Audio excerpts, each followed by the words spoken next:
Faith Assembly presents Faith Break. Take a break and build your faith. And welcome everyone to another week and another episode of Faith Break. As always, we are your co-hosts for the next 30 minutes. I am Kevin, and that virtually sitting next to me is Brother Moses. It's the beginning of a new week, and we're gonna have my dad on in a few minutes. But before we do that, Brother Moses, why don't you cue up some things for us for today? Absolutely. Well, let's cue up the week.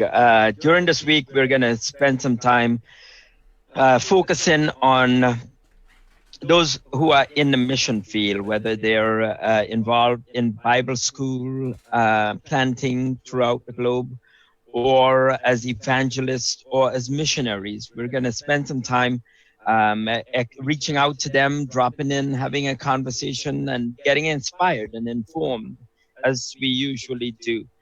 Today, of course, we're going to have a conversation with our pastor, and that's going to be quite exciting in and of itself. But before we get there, we just want to say, regardless of what's happening out there, the one thing that we need to do, faith is built on trust. And our faith here at Faith Assembly and during this Faith Break session is built on trust in the Lord. Let's worship His name is trust in the Lord.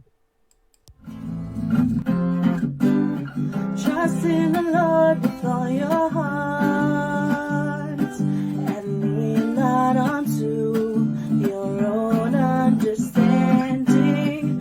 In all your ways acknowledge Him, and He shall direct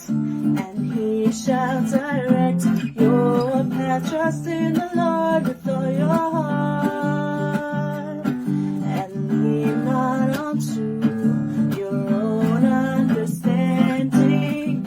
In all your ways acknowledge Him, and He shall direct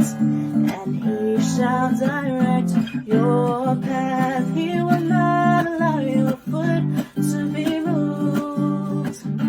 He that keeps you will not slumber. The Lord is near unto all them who call upon Him, to all that call upon Him in truth. Trust in the Lord with all your heart, and lean not onto your own understanding. In all your ways acknowledge Him, and He shall direct your path. Trust in the Lord with all your heart, and lean not onto your own understanding. In all your ways acknowledge Him, and He shall direct your path.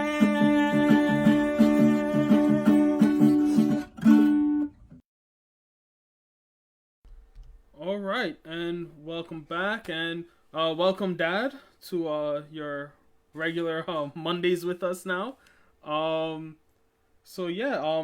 Let's catch up. We haven't been able to speak with you in a week. We had an exciting Sunday service, I would say. We spoke about hope. Anything you wanted just to jump in and add there as we've broadcasted the service twice. Anything you want to mention from the weekend? Well, before we get you jumping in on that, I hope, we're talking about hope. So I hope that you're getting a lot of oxygen, Rev. I could see the coloring on your face there. It's starting to get a little pale. So I know climbing up and down the stairs from Kevin's studio, up to your first floor and the second floor, it gives you a little bit of exercise. But what else are you doing to keep your oxygen level high? Well, one of the disappointing things about this time, as much as we're quarantined, is that the weather is not the greatest for us. So It doesn't encourage you to go outside or go into your yard or anything like that and do anything. I was hoping that, the weather would be much better and that you can do a little bit of something outside, and I think we need that more than ever now. But maybe on the other hand, it may be a good thing, because I was thinking that if the weather was good in New York, there would be a rebellion and everyone would be out on the street, because I think people are really antsy at this point in time and just Yeah. to burst out of the home. So it may be a good thing. Absolutely, absolutely. But I trust you are getting, enough up and down those stairs. Kevin, you gotta make sure that you get him down for no particular reason sometimes, so he gets to, at least rush down. You can create an emergency, so he rushes down and get that oxygen flow there, so the brain can continue to operate optimally. Talking about optimally, we go back to Kevin's question. Just yeah, this weekend you spent time talking about hope in a troubled world, and we are seeing more and more troubles arise out of this COVID-19, way beyond the physical illness. We're seeing a sense of desperation and discouragement. Rev, talk to us a little about what you're seeing and hearing and sensing is happening in that area.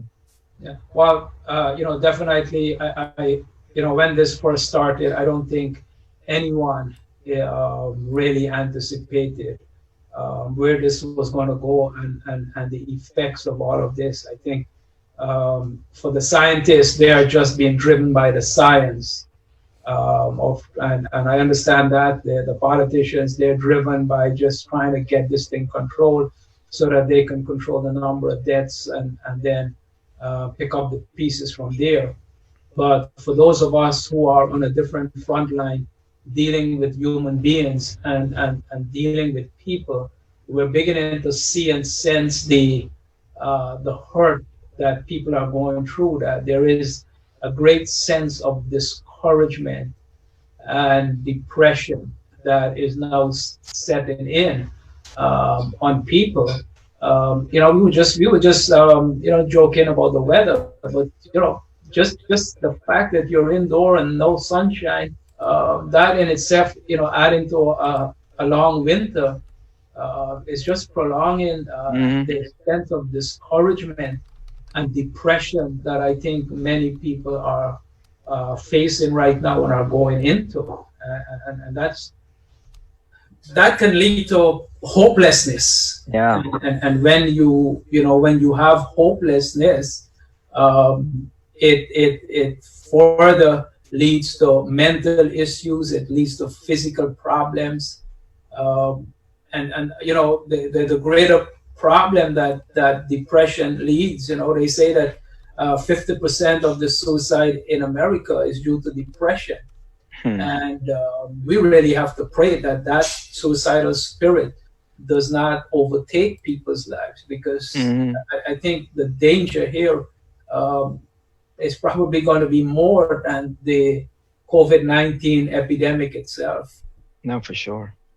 Yeah, absolutely. I mean, and we, one of the good things is this coming Wednesday, during our Bible study hour, we're gonna be focusing on that a lot more. What it is and how we can identify it, and how some ways to handle depression, sadness, and dejection, and those aspects of the mind and the soul that really gets little attention sometimes. In our busyness, we sort of just say it's something that is passing. But one of the possible negative outcomes of this feeling of desperation and hopelessness, Kev, is within the home, right? Where parents are there, husband and wives are there, and they sort of take it out on each other. Talk to that for a moment. Domestic issues that arises out of this, because people are feeling this frustration, this anxiety, this desperation in their life. Well, absolutely. Well, there are a number of things that it points to. One, if relationships between husband and wife were not strong, and they had their issues, going into this, then this pressure just exasperates the whole situation that they found themselves in. But even people who have reasonably good relationships with between husband and wives, or even siblings, can really find themselves getting into arguments, and because one of the things that fear and anxiety and stress does to you is that there are a number of things that it will do to your relationship. In that, one, it can cause you to be short with people. So it can cause you to be short. Sometimes it can cause you to be isolated in your thinking and your thoughts, so that you are not communicating properly with people in your environment.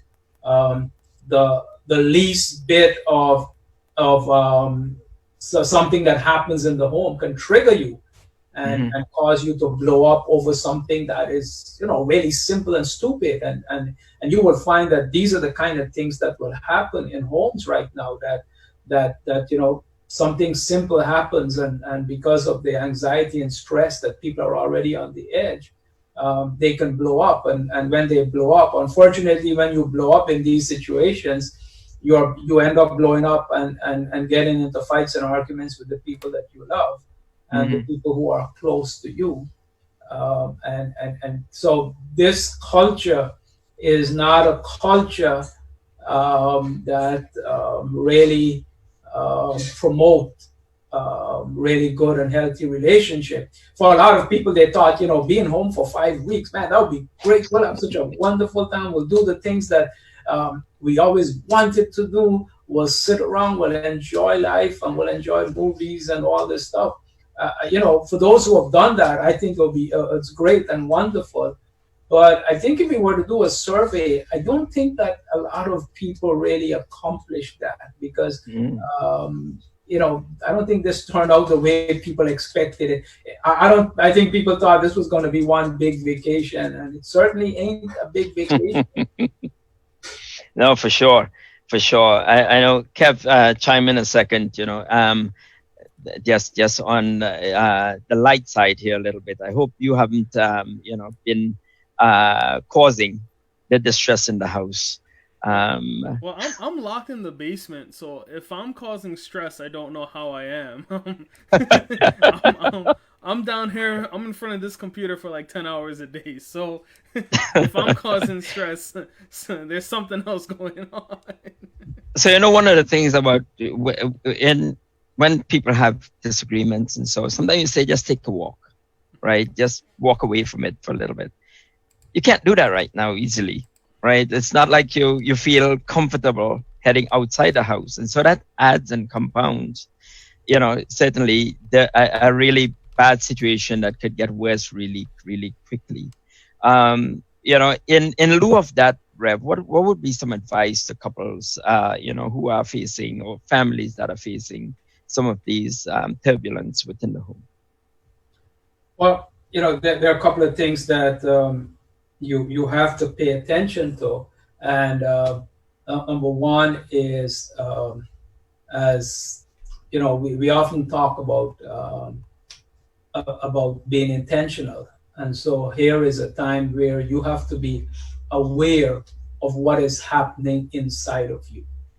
All right, and so you have to be intentionally looking at yourself and understanding what is happening, and know that, okay, right now I feel depressed right now. I don't feel up to it. And so what are your feelings right now? And so if when you're a Christian and you start to get these feelings, I think the first thing that you need to do is to back away and take a moment and just exhale and come before the Lord and say, Lord, you've got to help me with these feelings. As human beings, it is normal, very normal, for us to go through these feelings. And let me, talk to Christians here today, because very often as Christians, we tend to feel that Christians do not go through these emotions. And if you go through these emotions, you are in sin, or you're doing something wrong. Life is not like that. No matter who you are, how strong you are in your faith, you will go through these emotions. I remember John the Baptist in prison. being isolated, being lonely, facing the possibility of death. Um, John became lonely. John became confused. John called his disciples and he said, I need you to really find out if Jesus is the Messiah, or, the time that I have spent proclaiming the Messiah, did I do all of this in vain? And so John went through those emotions. You look at Jesus, he went through all these emotions himself. When he was at the point of going to the cross, he had to deal with these emotions. So all of us, we remember Elijah in the New Testament is a classic example of depression. Elijah had just won a great battle at Mount Carmel, against Jezebel and her prophets.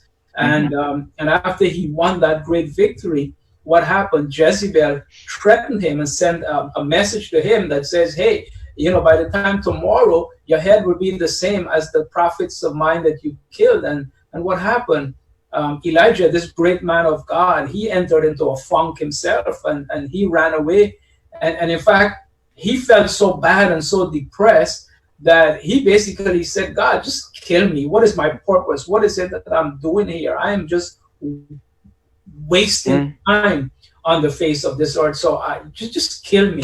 And so the point is, all of us, regardless of who we are as Christians, we will go through times of depression. The issue is that, one, we've got to recognize when we're getting to that point, and so we've got to take a break. And the first thing I tell people, when you feel that way, take a break, exhale, recognize it, get into a contemplative mood of prayer. It can be just a short prayer that you need to pray, and then just check your attitude. All right, just check your attitude and say, okay, what do I need to change? What do I need to rebound at this moment? And how do I need to change? Maybe my speech, my demeanor. I need to change. I need to do something. And as you said, the third thing is that maybe you need to take a break. Maybe you need to step outside. Maybe you need some fresh air. Maybe you need something to distract you for a moment. Maybe it's a sitcom or something that you like to do. It's a book that maybe you like to read. Maybe time to get on the phone and call a friend. The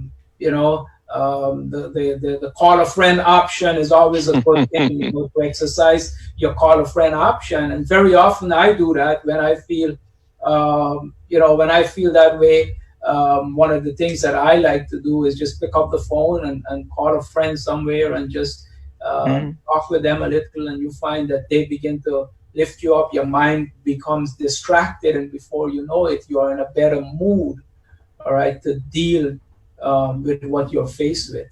Yeah, no, absolutely. Great advice. We serve. And also, Moses, sometimes just taking a break and maybe go get something good to eat or something like that can be, sometimes a meal that you enjoy or something that you enjoy eating,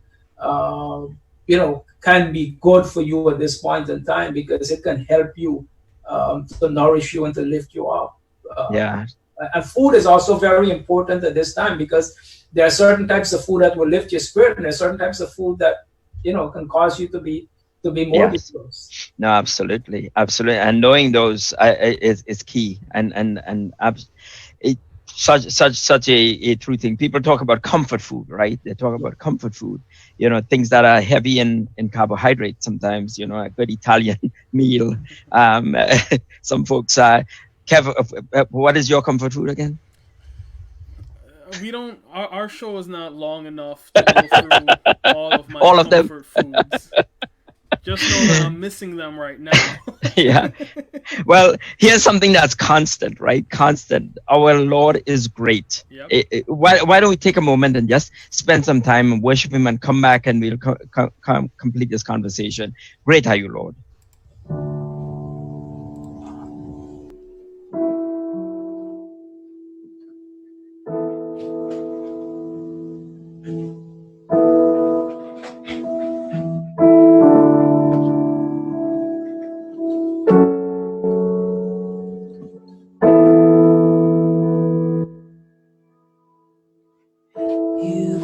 life, you are love. You bring light to the darkness. You give hope. You restore every heart that is broken. Great are you, Lord.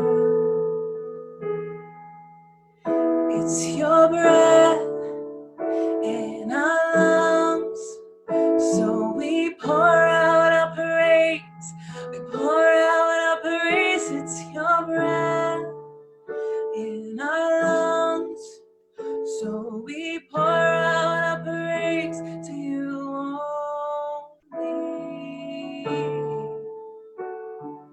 Great are you, Lord. You give life, you are love. You bring light to the darkness. You give hope. You restore every heart that is broken. Great are you, Lord. It's your breath in our lungs, so we pour out our praise. We pour out our praise. It's your breath in our lungs, so we pour out our praise to you only. It's your breath in our lungs, so we pour out our praise. We pour out our praise. It's your breath in our lungs, so we pour out our praise to you only.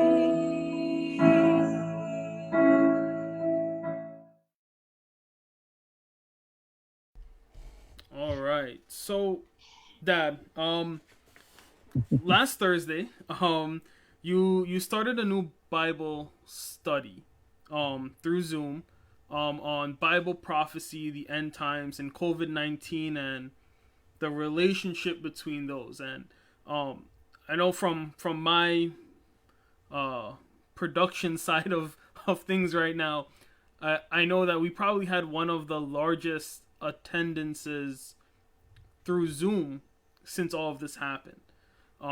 So clearly a lot of people have questions about this. What can you tell us about this Bible study you're doing for the next few weeks? Well, absolutely. And before I get into that, I see some of our folks really giving some great suggestions of food, and that's great engagement. Just keep putting in the food that you like there, and I just want to mention, comment on the cheesecake, not the cheesecake, but the Diana cheese roll, as you call it. I hope the sister Yeah. who made it there made it the way Guyanese should make it, not the way they sell it in the West Indian stores here with just dough and no cheese. It just drives me crazy. That's one of my pet peeves, so I don't buy it anymore. But I hope if she did it the right way. And And FedEx some to you. FedEx some over. I don't know how we can ever get some, but we want and desire. But getting back to, yes, the topic that we've been dealing with, it's a very important topic because, I've discovered that a lot of us as Christians, we know that the Lord is coming. We know there'll be an end of the time.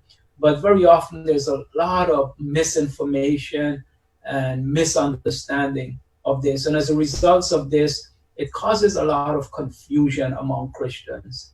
And so what I'm trying to do on Thursday nights is to really make this as simple as possible for everyone and to really help all of our believers and friends to really understand what the scripture is talking about.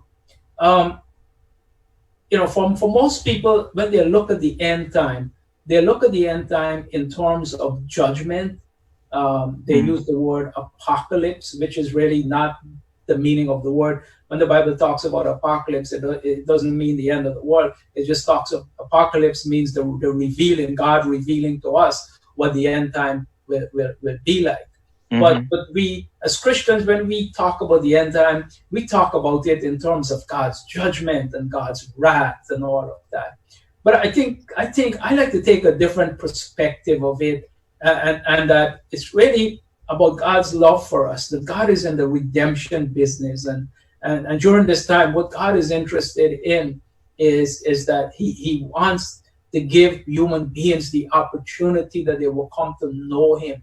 And yet, yes, one day Jesus will return, but his return is that he wants to gather his people. He's coming back for his people, and for me that should be something of great hope and rejoicing. In fact, the Bible calls it the blessed hope. So it should be a time of really great rejoicing and anticipation and love for us, and it should not be something that should be fear in my heart, because really, you see, here's the thing that we as Christians need to understand.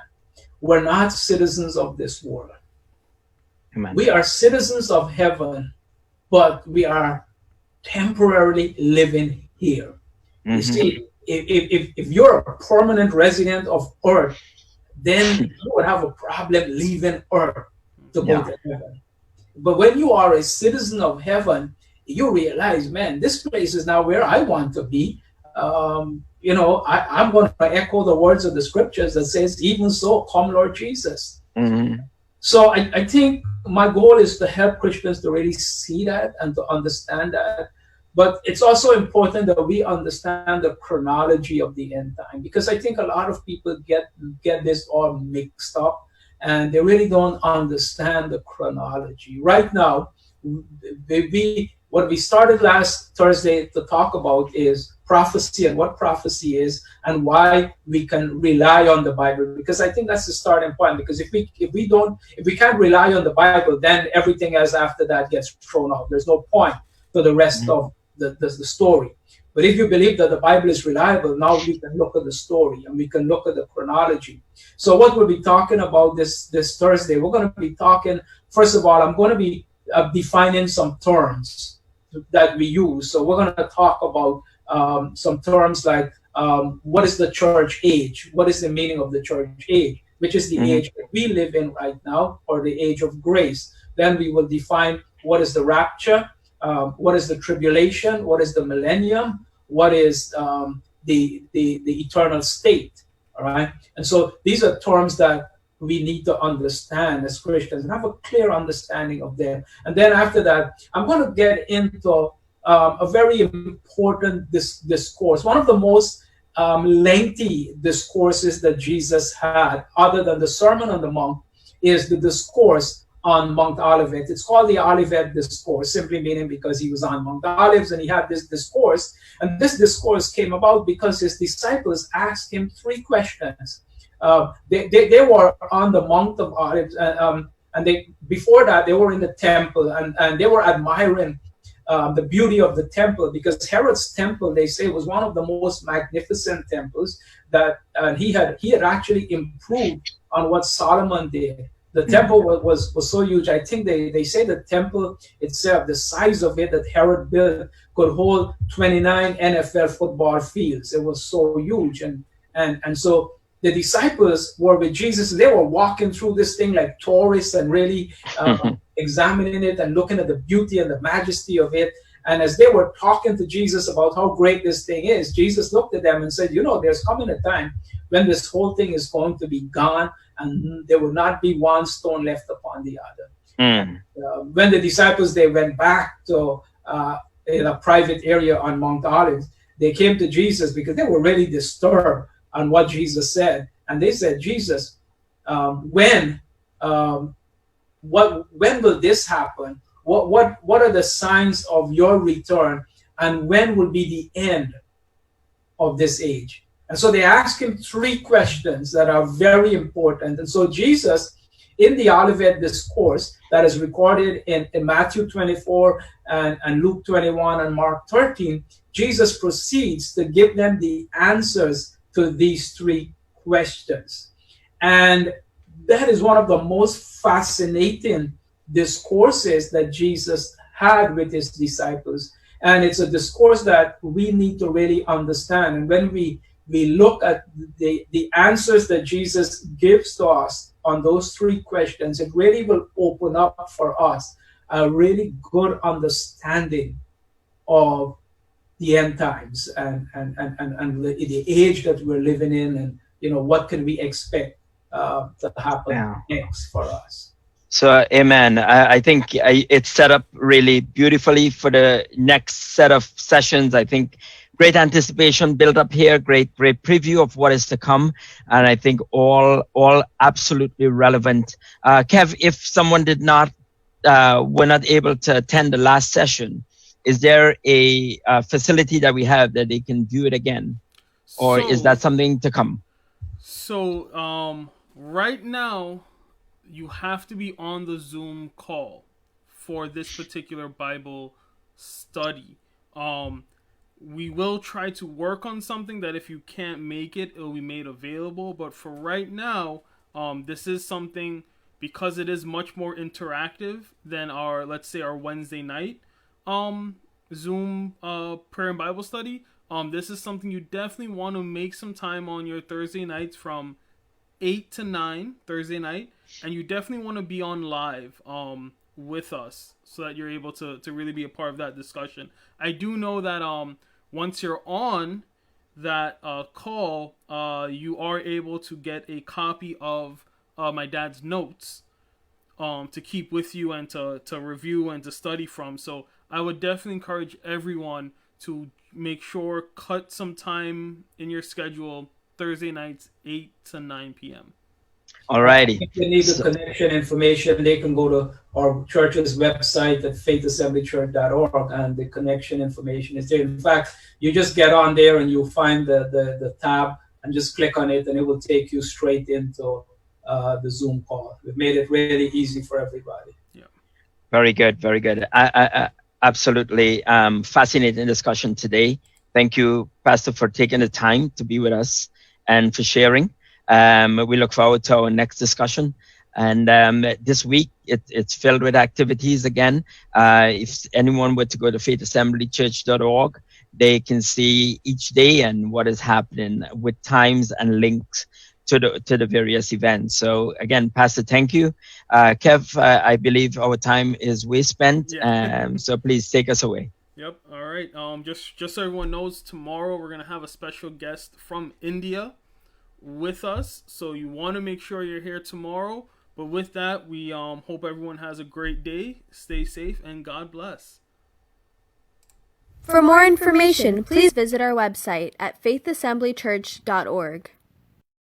Follow us on YouTube, Facebook, and Instagram at Faith Assembly NY. This is Faith Assembly signing off.